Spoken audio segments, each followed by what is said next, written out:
Shabbat Shalom, everybody. Welcome to the Sabbath afternoon Torah study and prayer service. Hope you're all well and blessed to the Most High. My name's Ovadyah, and I'm with Sabbath Keepers Fellowship. Today's lesson is on the commandments found in this week's Torah portion. But before we get into our study, as always, let's have a prayer. Father Yahweh, we come before your throne on this Yom HaShabbat, your Sabbath day. We thank you for the rest. We thank you for all that's gone on before, the 6 days of work that you've assigned to us, and for all the busyness and blessings that you've brought us in the week. But we thank you now for this rest, and we look forward to it every week. We ask you to bless all here. Bring us shalom and understanding. Let us see wonderful things from your Torah. Let us learn your commandments and then practice them in our daily lives and learn so we can show others and share what we have. We ask these things in Yehoshua's name. Amen. Well, the title today for our parashah comes from the first significant word in it. It's Bereshith, Genesis 25:19 through 28:9, and it says, Baruch atah Eloheinu melech haolam noten Torah. Thank you, Yahweh. We bless you for giving us the Torah. It says, and this is the genealogy of Yitzchak, Abraham's son. Abraham brought forth Yitzchak. That word genealogy is probably better translated as generations. Tol'doth means generations in Hebrew. The parashah is a Torah portion, is about the life and sojournings of Yitzchak, the birth of his two sons and the enmity between them, along with the blessings of Yitzchak, their father, over them before he died. Once again, this week, there are 0 counted commandments, according to Rambam, Moshe ben Maimon, and according to most scholars. No commandments counted in this parashah among the 613. There are 2 uncounted commandments in the parashah, and they are in order of their appearance. Number 1, that Abraham should not go down to Mitzrayim. It's found in Bereshith 26:1 through 5.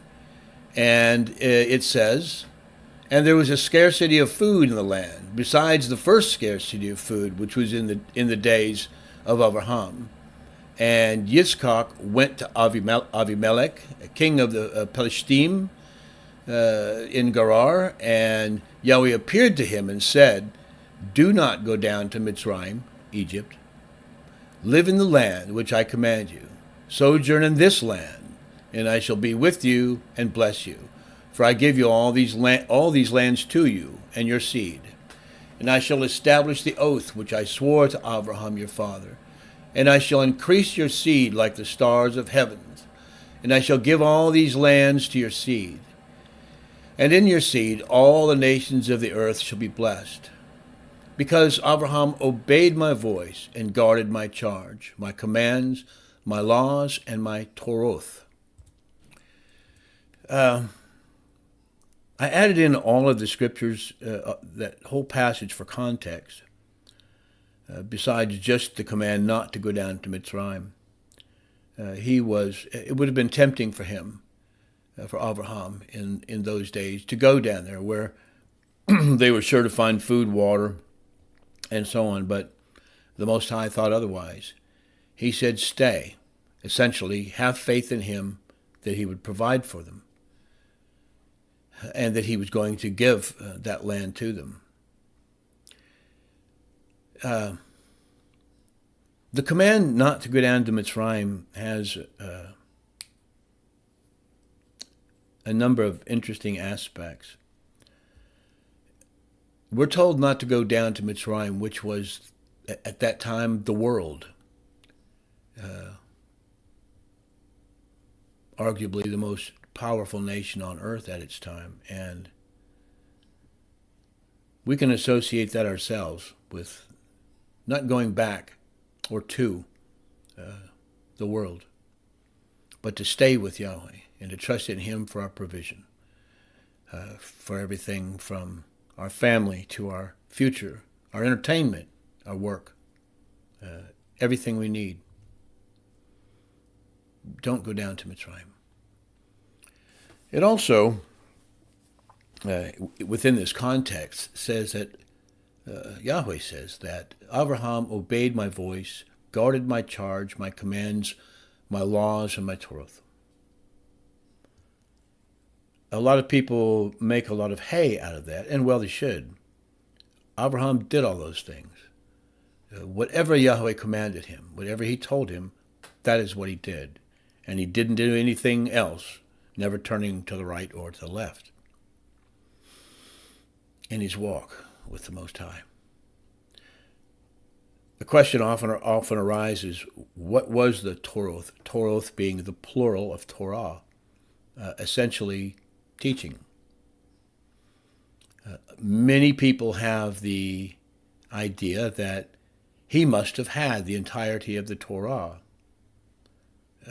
as was given at Mount Sinai, the 613 commandments to obey.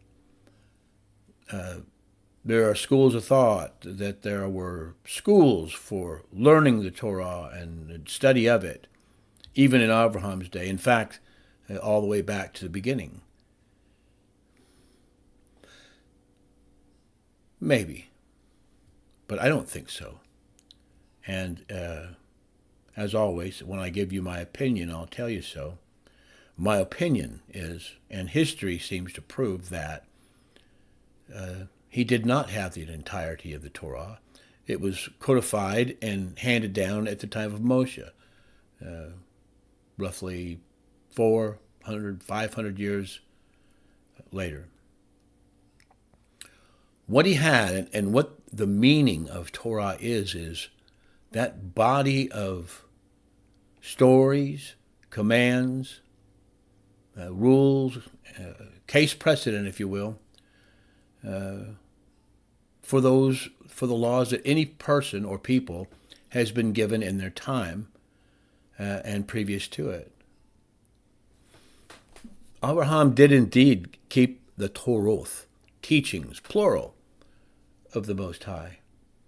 And I believe he was obedient to, absolutely obedient to, every bit that had been handed down to him. How much of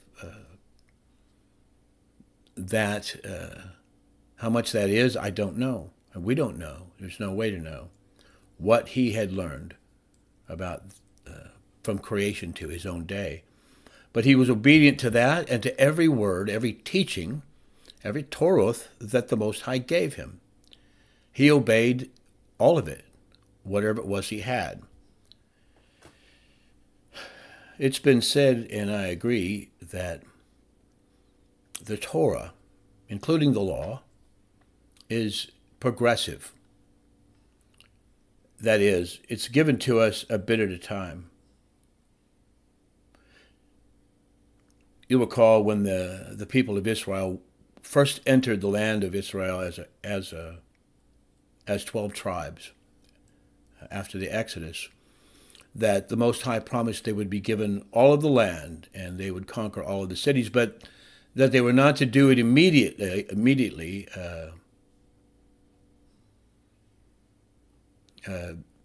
so that wild beasts and other things would not overwhelm them. They were given each piece and conquered each city and established every tribal area in the proper time, in Yahweh's time. And the same thing with the giving of the Torah. It unfolds like a flower, a beautiful flower. And as we have need and as Yahweh wishes and desires, we're given that portion of the Torah, the teachings, as we need them and as he sees fit.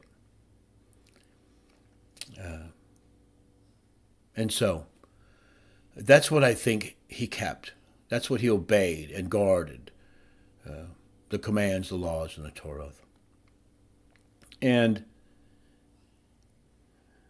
I tell you this so you don't misunderstand or be led astray by myths and fables. Maybe I'm wrong. You be the judge. The second uncounted command in this week's Torah portion is that Yitzchak should not fear. It's found in Bereshit 26, verse 24, and says, "And Yahweh appeared to him in the same night and said, I am the Elohim of your father, Abraham.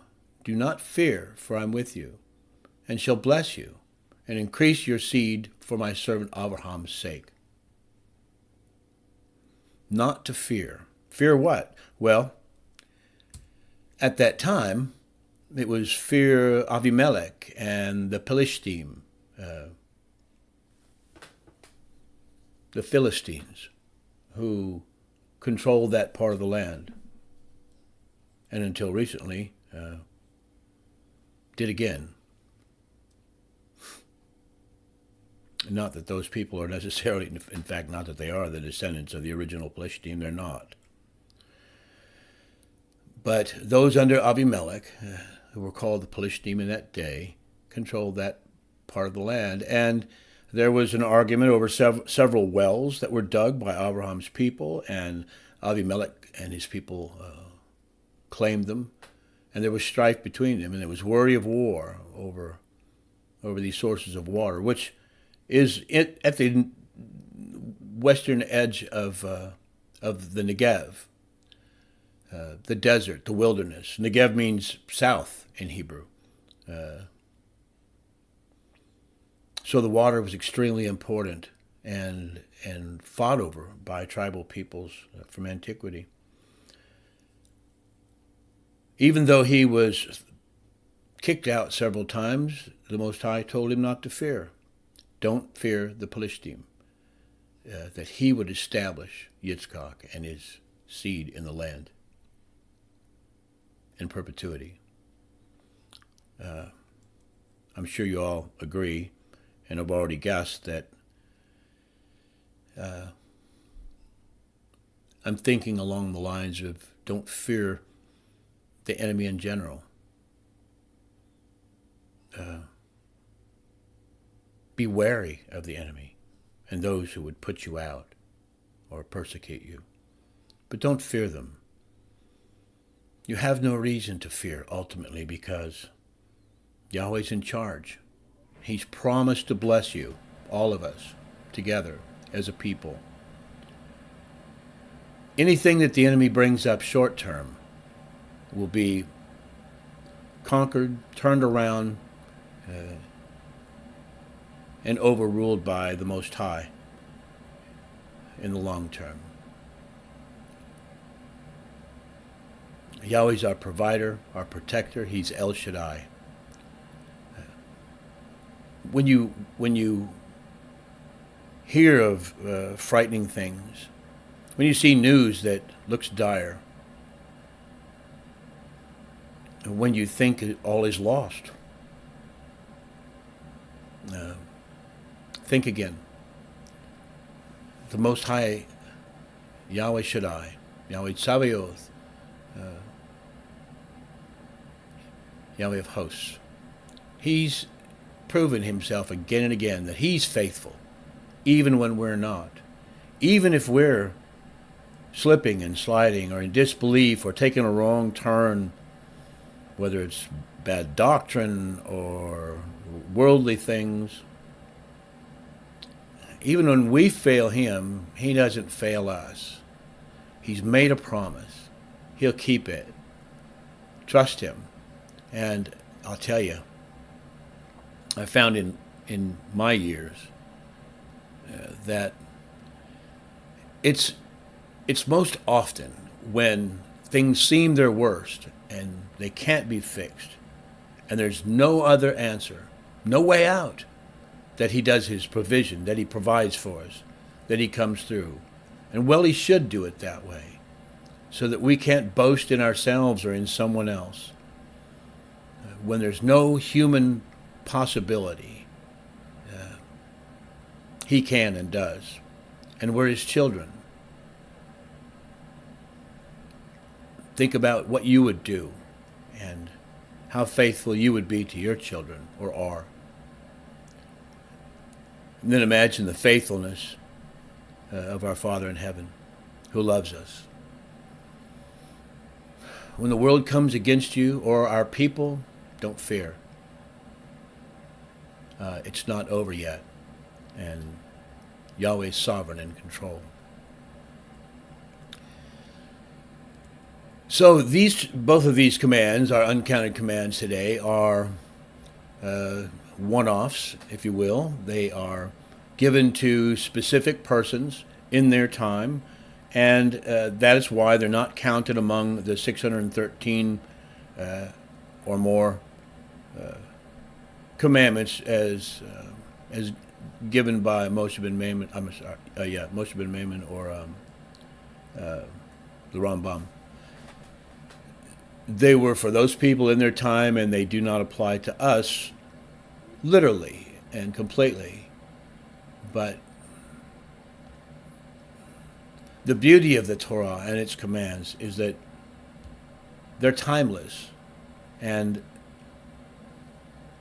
they give us examples of what we should learn from the experiences of the ancestors. And they have spiritual and deeper meanings, and they never fail. So, one-time commandments, not to be counted among those that apply to us, but learn from them and apply them in your life. Okay, well, that concludes the lesson for today. That was pretty quick and pretty easy. I hope you learned something from it. I always do.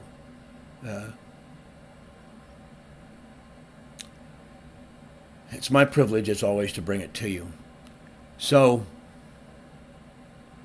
I think that we'll take a look at the commentary for the day and see what we can find in that's of any applicability to what we've just learned. This is from the Min Hazakain commentary, which means from the elder.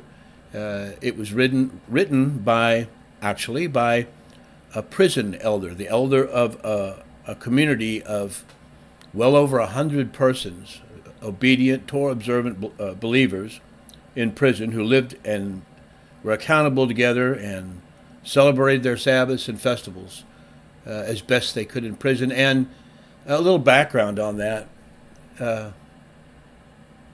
I don't believe I've discussed it before. It arose when these inmates were so invested in the Torah and in each other and in their community and in learning and becoming the people that Yahweh wanted them to be, that they couldn't get enough at a weekly service. And so they petitioned the elder to send them something more.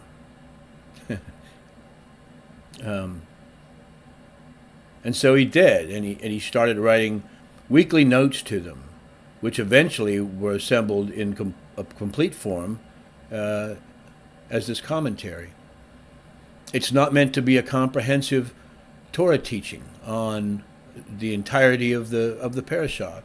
It's simply was something to give them inspiration, some general holistic learning during the week, and maybe help them in applying the things they learned at their Sabbath service. And it was meant to start the juices flowing. So when they got to the service, finally on the Sabbath, when they were actually allowed to meet, they would have read their Torah portion, they would have read the commentary, and had a starting point, and a little love for for that portion of the Torah that they were about to learn from in detail on the Sabbath. So eventually, the thing grew, and it was being distributed all over this prison, and it was an amazing thing. It was received by all, and when it didn't show up on time for whatever reason, questions would pour in. Where's the commentary? Anyway, it was finally published into a book. And as you know, we have our Facebook group, Minhaj Akain from the Elder. And it's centered around that commentary. So let's take a look at it. It says, Shalom Aleichem Akim, B'Shem Yahweh Echad. Peace to you, my brothers, in the name of Yahweh, who is one. The verse says, Vayivez Esav et Habkorah. And Esav despised the birthright. Briefly, I hope you read your Torah portion and you know the subject matter, but in the Torah portion we learn of Esav's despising his birthright and being tricked by Yaakov to give it to him. A birthright in ancient times was of great value. It had, as with most scriptural things, a dual aspect, both a physical and a spiritual one. Each of these is, arguably, of equal importance. The physical act of a birthright, or aspect of a birthright, is that it entitles the bearer to first choice and a double portion of all family inheritances. That would include, but not be limited to, family land, livestock, monetary wealth, slaves and other persons, as well as other resources and assets. As attested in the scriptures, Avraham and Yitzchak possessed great wealth, so the physical portion of Esav's birthright was immense. The spiritual aspect of a birthright was that its bearer, in effect, acted as the family priest. He was responsible for setting and maintaining family doctrine and practice in all religious matters. Since life revolved around these things in ancient times, the birthright bearer was the de facto leader of the clan or tribe. In addition, his own firstborn would eventually be the possessor of the birthright. The spiritual portion of Esav's birthright, according to the promises made by Yahweh to his fathers, was even more immense than the physical one. Our pasuk, our passage, says, Esav despised his birthright. Oxford's dictionary defines the word despise as to look down on as inferior, as worthless, or contemptible. The Hebrew root is bazah, to disdain, contemn, or scorn. So, Esav held his birthright in the very lowest regard. The Hebrew word for birthright is bakorah. However, in our passage it is Habkorah, not just any birthright, but the birthright, which would encompass the inheritances and blessings from Yahweh to Avraham and down through all of his descendants, even to us, through Yehoshua HaMashiach. This most singular birthright is of incalculable worth. In fact, it's worth everything. And Esav sold it for a bowl of red soup. But before you despise, disdain, and contemn and scorn Esav for what he did, examine yourself. Each time you sin, you despise the blessings of Yahweh, which are upon you, and the inheritance you obtained with the blood of his blessed Son. What is your price? A piece of pork, a bit of gossip, a little work on the Shabbath. Some people are quick to point out that Yaakov bribed Esav for the birthright and even stole the blessing, and they're correct. He didn't act ethically in the way that he obtained them. He was still the cunning Yaakov and not yet the righteous Yisrael. But one thing these people can't fault Yaakov for is despising or undervaluing the gifts of Yahweh that he obtained. In fact, he understood their value. He was willing to do whatever it took to obtain and keep them.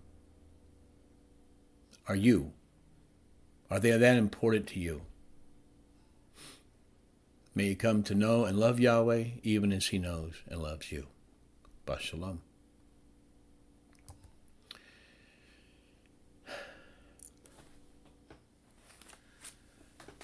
So, I guess that completes the lesson for today. It's short.